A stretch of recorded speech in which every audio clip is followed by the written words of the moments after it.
Um, I don't see any sapiosexual stuff, by the way. And as a sapiosexual, I'm like, But when I do see it, I'm like, I get really excited. Um,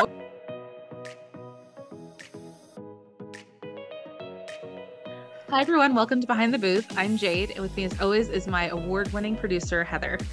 And on this channel, we talk about wild stories from Comic-Con vendors because Jade is a vendor. She has booths at Comic-Con's Fan X on her shirt right there with the bright colors. I love it. It looks like an 80s roller rink.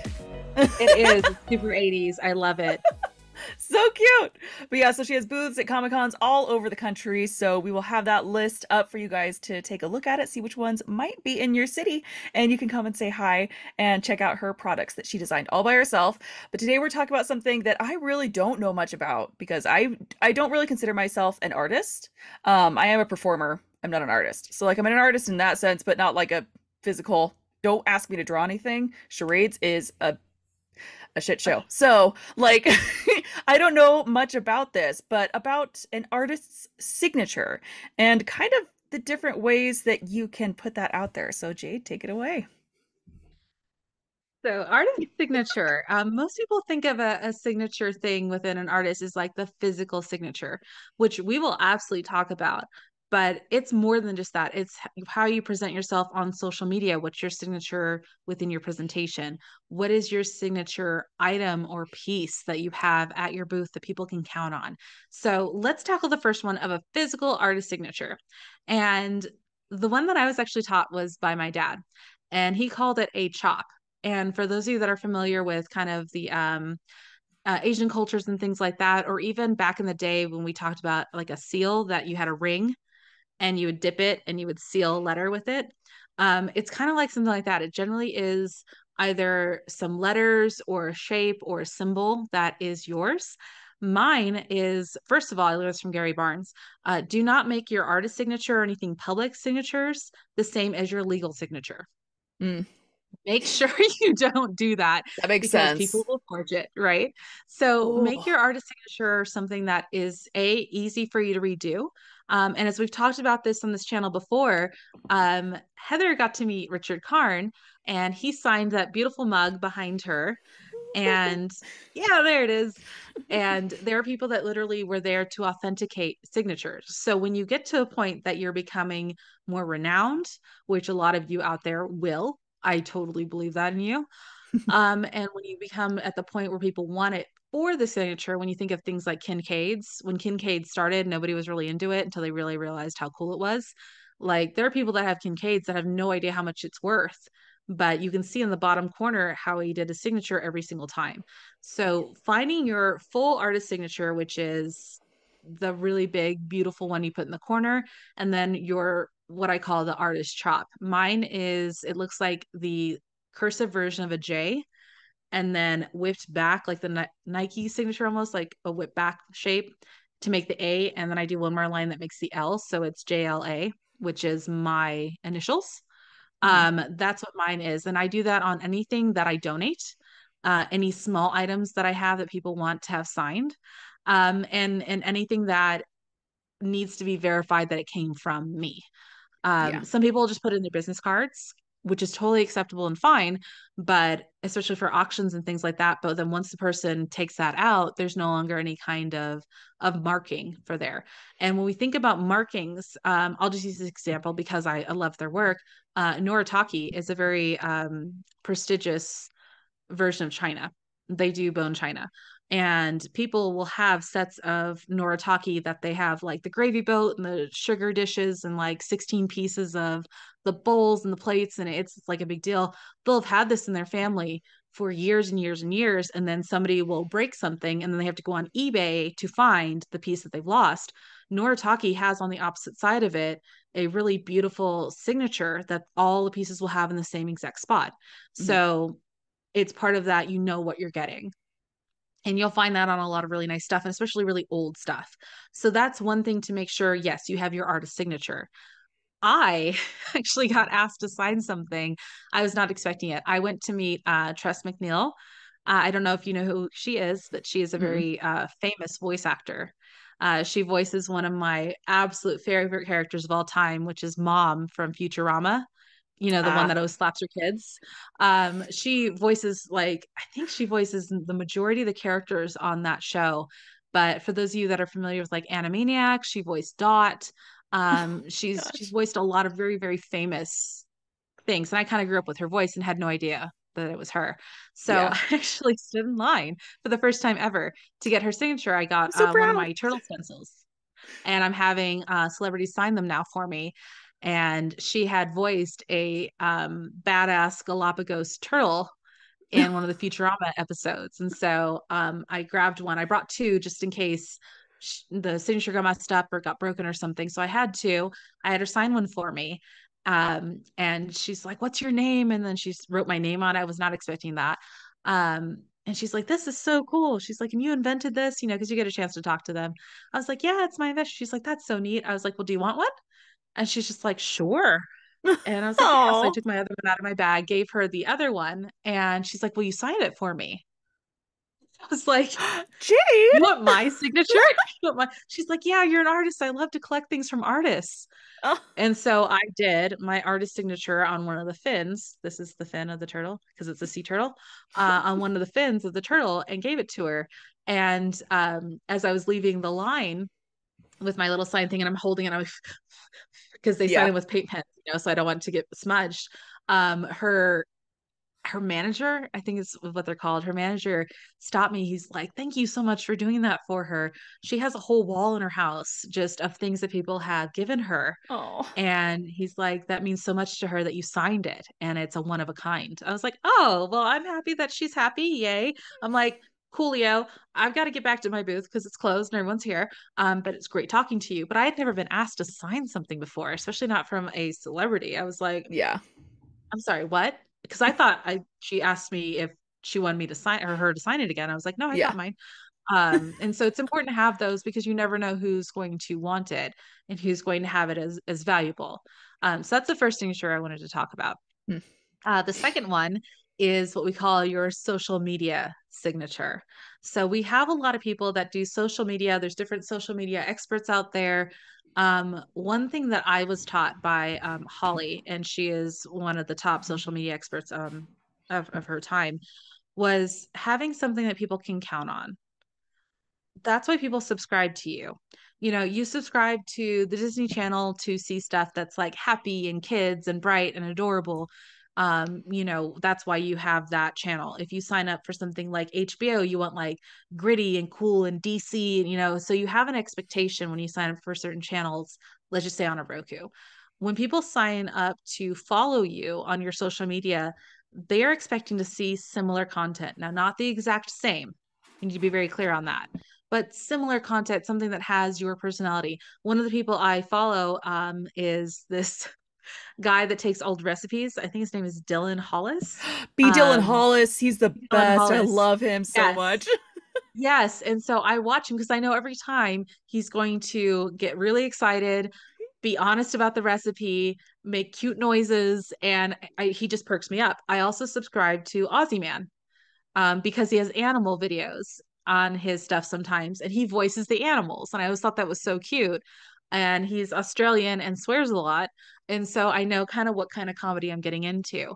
So whatever your brand is that you're having, I mean, my stuff, I always work really hard to make sure it's happy and friendly and supportive. Like I've retweeted and redone stuff with, SAG and with Ukraine and things like that. But I want people to have something that is fairly recognizable Yeah.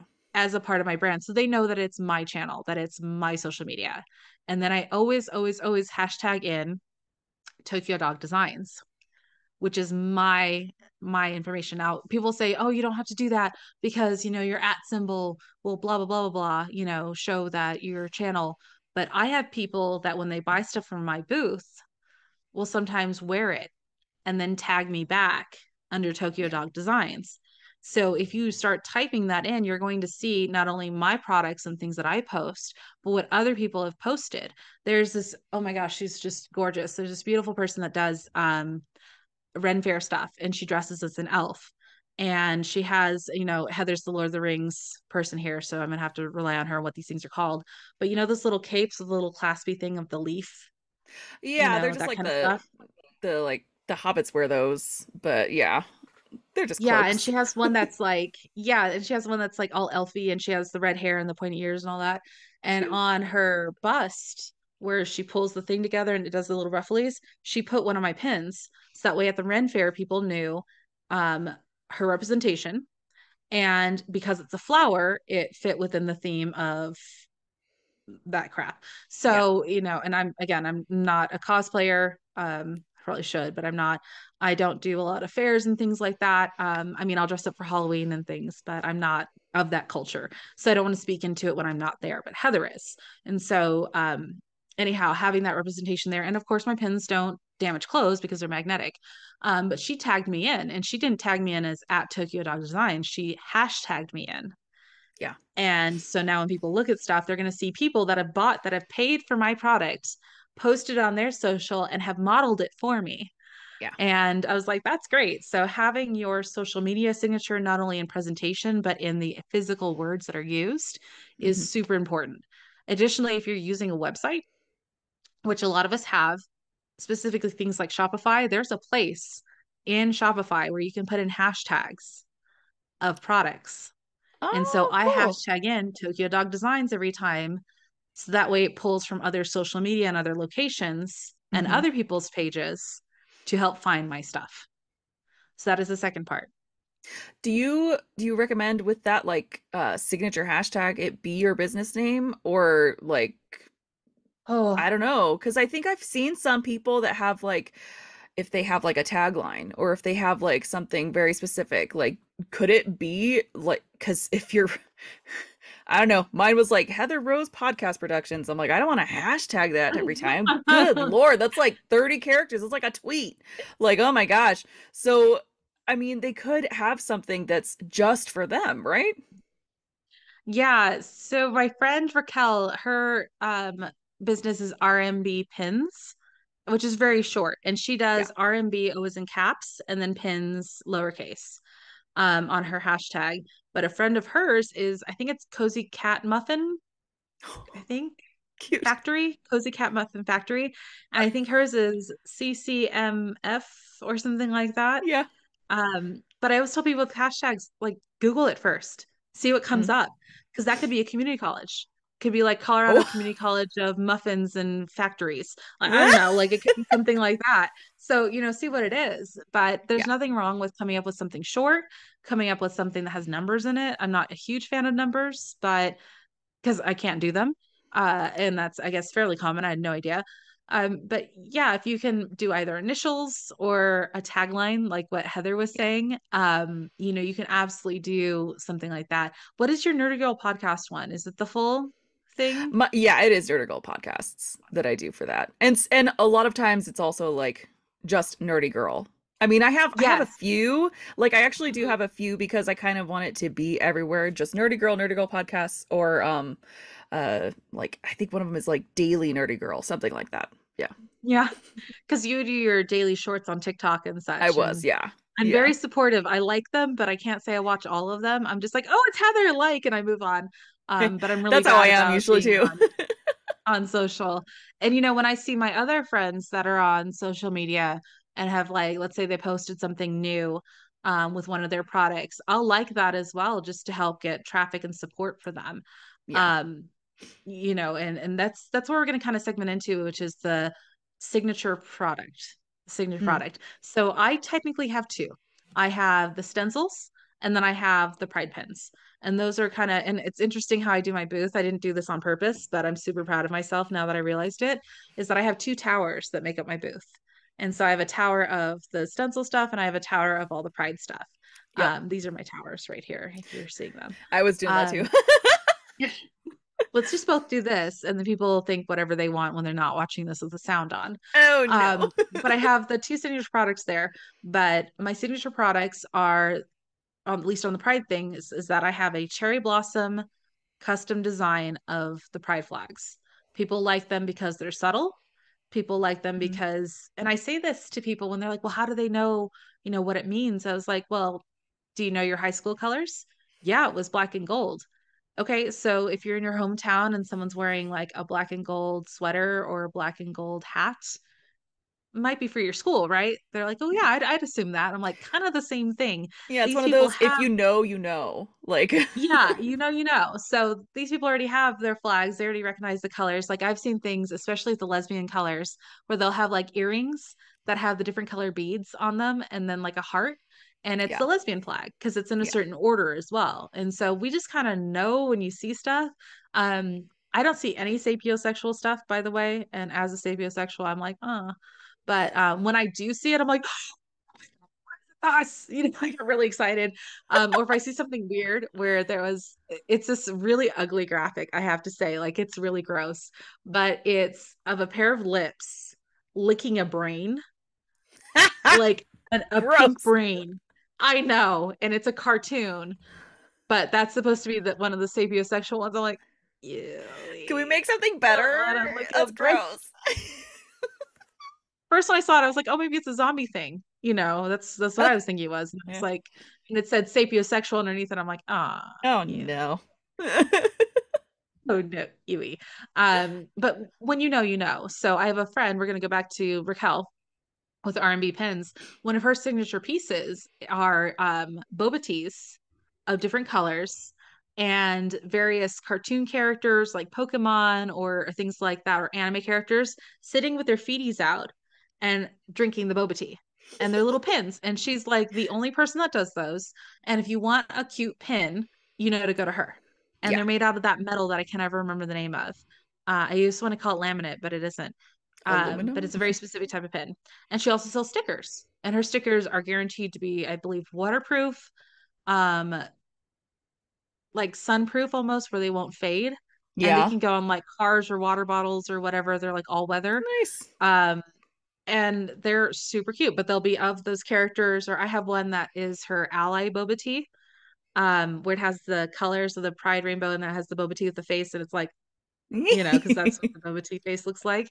Yeah. And it has the ally stripes on the outside. By the way, if you're not watching this, I made an awesome face. So go watch the recording on that one. Yeah.